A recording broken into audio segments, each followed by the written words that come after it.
Pelaksanaan Sistem Penerimaan Murid Baru atau SPMB tahun 2026 kembali menjadi perhatian publik.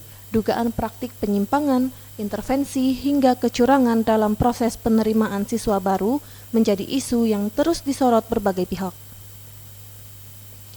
Menanggapi hal tersebut, Wakil Ketua DPRD Sumatera Selatan Nopianto menegaskan akan melakukan pengawasan secara ketat dan menyeluruh terhadap pelaksanaan SPMB di seluruh wilayah Sumsel.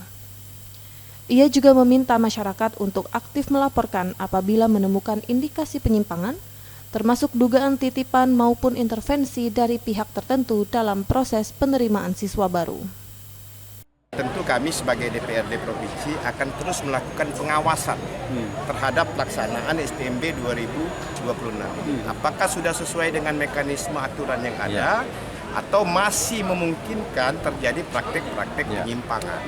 Nah, kalaupun misalnya bagi masyarakat melihat ada indikasi terjadi praktek-praktek penyimpangan, laporkan dengan kami.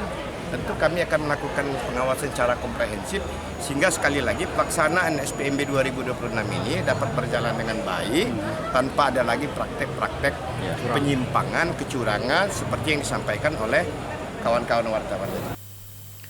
Tambahnya, SPMB tahun ini dapat berjalan lebih transparan, objektif, dan adil, sehingga tidak lagi menimbulkan keresahan di tengah masyarakat, khususnya para orang tua siswa yang tengah berjuang mendapatkan akses pendidikan bagi anak-anak mereka.